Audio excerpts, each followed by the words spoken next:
The fact that you actually engaged Allah in conversation, that is the goal in the end. Whether or not Allah will solve your problem immediately is a separate problem. And I want to share just a quick thing about that, then I come to Maryam salamun alayha. Sometimes you go through problems and you ask yourself, what is my fault in all of this? Why do I have to go through these problems?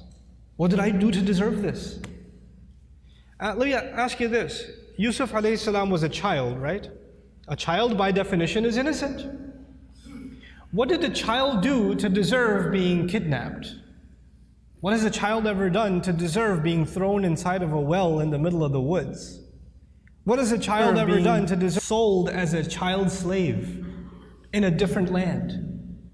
What is that when he grows up as a young man, what did he ever do to deserve being thrown in jail over a false accusation? And he spent many years in jail, not because of something he did. He was innocent. And he spent all those years in jail. He went through situations in life that if anybody else went through those situations, you'll say, life is unfair, man, what are you going to do? Life is unfair, you know? But you know what happens to a believer? They don't just say, Allah is unfair, ma'adallah. Allah did that to him. Yet Allah says in Surah Yusuf, Wallahu ghalibun ala amrihi. Allah was overlooking everything he did in his decision. Every decision that was made for Yusuf, Allah was dominating that decision, overlooking that decision. How? Sometimes you and I go through difficulty because Allah knows something better is coming. Sometimes that better thing that is coming is for you. Sometimes it's for somebody else. Sometimes it's not for you. Sometimes it's for somebody else. Sometimes the benefit of your difficulty will come back to you. The return will come back to you while you are still alive. The return is meant to come back to you after you go back to Allah. What happened with Yusuf alayhi salam? A father was separated from a child. It's a tragedy, isn't it? But imagine if he was never kidnapped, he would never be in the well. If he was never in the well, he would never end up in Egypt. If he was never in Egypt, he would have never grown up there and been thrown into prison. If he was never in prison, he would have never met those two guys he met in prison, whose dream he interpreted. If he never met those two people, one of them who got to live and go back to the king, and when the king saw a dream, a strange dream, he would have never said, wait, I know someone who can help interpret your dream.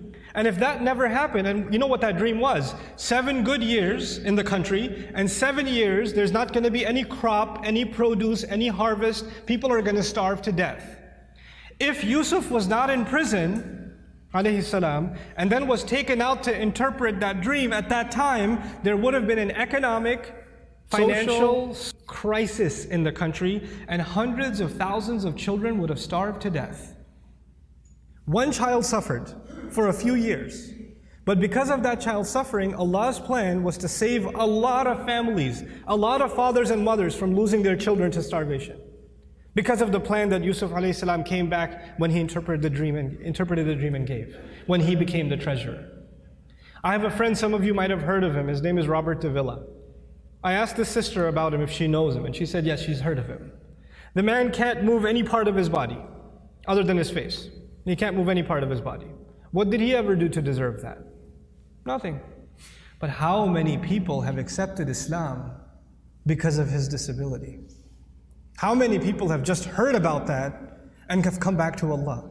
How many people that were ungrateful even though they were Muslim, they were only Muslim by name, and decided to submit their heart back to Allah because that man is sitting in a bed? His suffering, his pain becomes guidance for millions of people. You understand?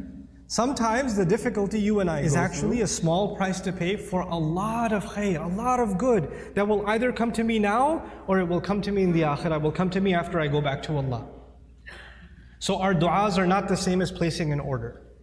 Now I get to Maryam salamun alayha, and I really, when she spoke to me, I remembered her, because the thing with Maryam salamun alayha was even when she was young, her birth was strange. It was mentioned in the Qur'an. Not many people's birth is mentioned in the Qur'an. And she, the mother was expecting a son, but she had a daughter instead. And Allah says, "Laysa dhakaru kal untha," which has a multiple layers of meaning, but I'll just highlight one of them. This girl is like no other boy. This girl is special. And by the way, please remember those words next time. Any of you, if you're expecting a child, and that you were hoping, and your mother was hoping, and your father was hoping, and your extended cousins were hoping it's going to be a son, and you have a daughter.